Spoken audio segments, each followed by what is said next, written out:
Well, in big news that is coming in, of course, the world has now seen those pictures of Talibs examining the huge cache of weapons and cash left behind by the United States after the troops withdrew from Kabul. Now, after its takeover, the Taliban have got hold of billions of worth of weapons left behind by the US, as it is quite evident that the United States was in a tearing hurry to wrap up operations in Afghanistan and leave their territory. We give you a glimpse of the trail of military equipment that has been abandoned by the US and now seized by the Taliban. Long line of vehicles, crates of new firearms, huge stash of cash, multi-purpose aircrafts are among the weapons that and military equipment that have been seized. A U.S. Congressman, Ronnie Jackson, has tweeted a video of Talibs flaunting a cache of guns and huge stash of American dollars. Videos have also emerged which show the Taliban inspecting and using U.S. military equipment like Black Hawks and Humvees.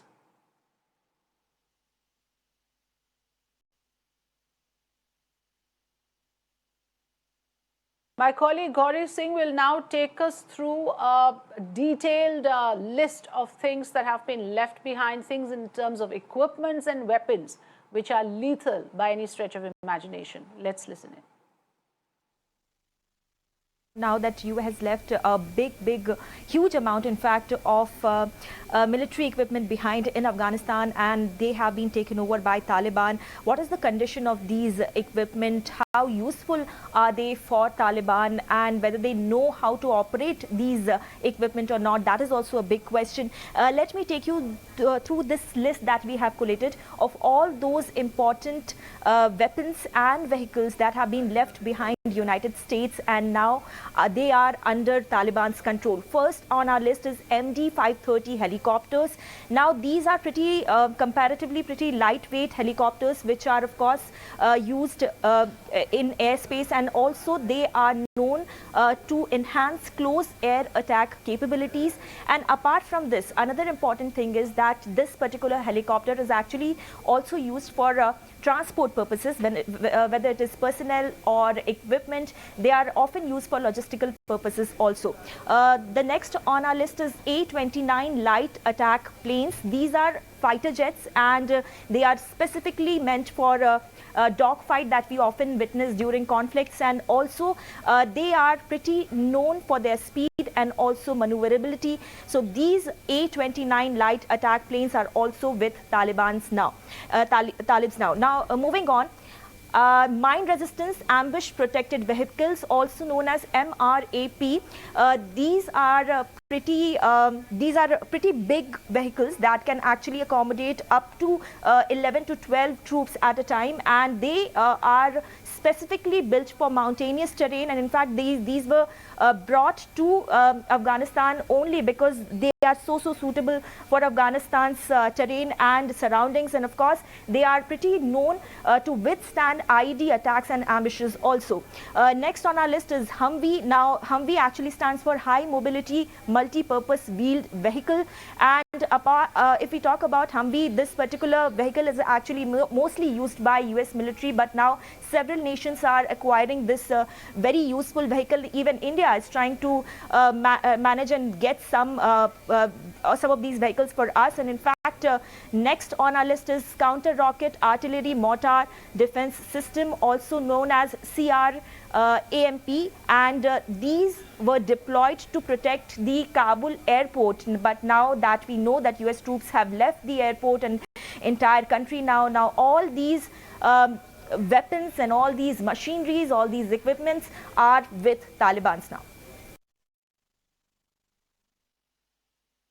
Well, what this indicates is that clearly the US was in a tearing hurry to wrap up operations. They probably did not even have time to spare a thought to pack up all the weapons, or for that matter, how to do away with them. They simply had no option but to leave them abandoned right there. So from dollars to dreaded weapons, US's exit clearly has now boosted Taliban's strength. If these military weapons are used by them, that would mean that they would enhance their military might by several notches.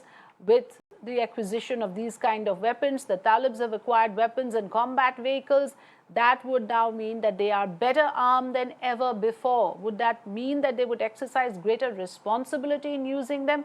That remains a question, and that would be the worry for the world at large. And at the same time, it would also beg the question on why would the United States leave these kind of weaponry behind, sophisticated artillery and military equipment, which the Taliban has now completely taken over. Let me go across to Mr. Anil Trigunian, former diplomat, joining us on the broadcast. Good afternoon, Mr. Trigunian. Pleasure to have you with us here on Mirror Now. I want to understand from you that from what we see, the recent developments, the world has seen those pictures.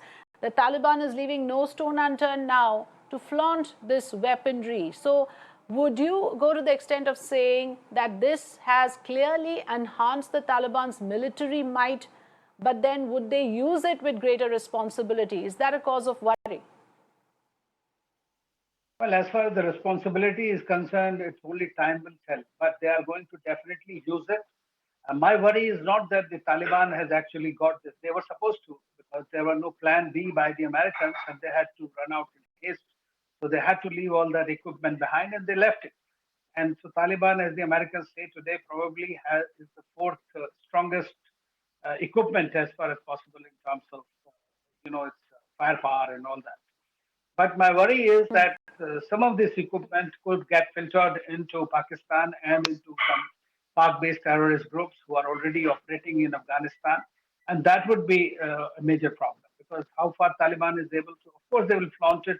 And their own firepower has increased many times now because they are carbines, M4 and all that they are using on daily basis, night goggle visions and whatnot. So they have this sophisticated armor with them right now.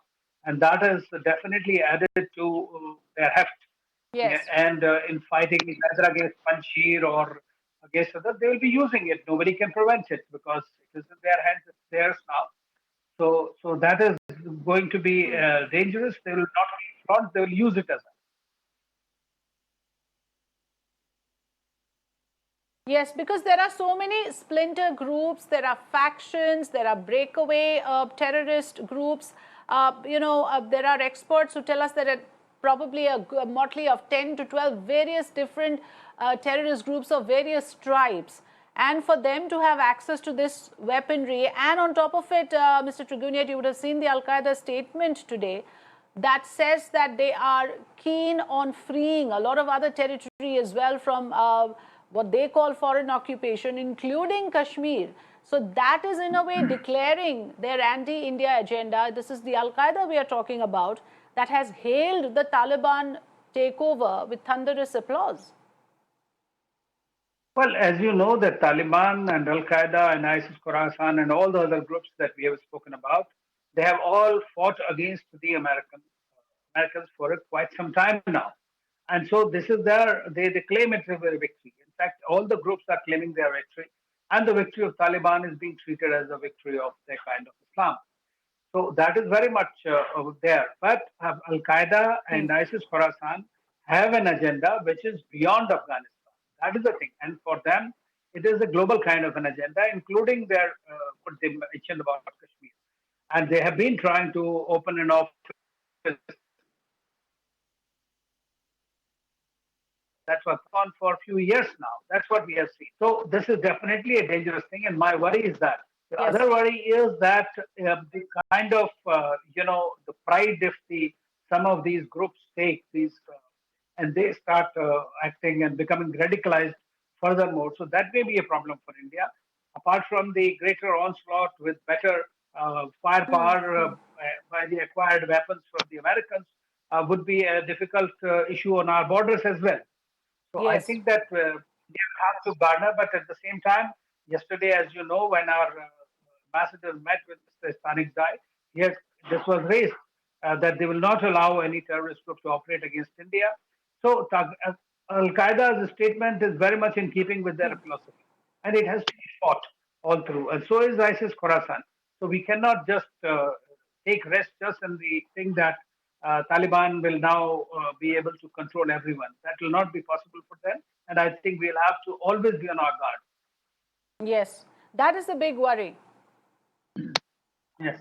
Absolutely. That's the big worry. The top leadership is talking diplomacy. They are talking trade relations. They are in queue with the global, narrative. But what happens to those terrorist elements and the fighters on ground? Many of them are not queued in with and even do not have that kind of international exposure. They are probably going to work on their own agenda. That can spell disaster for the world if it is not reined in on time. Thanks for joining us, Mr. Anil Trigunian, with your views on the subject.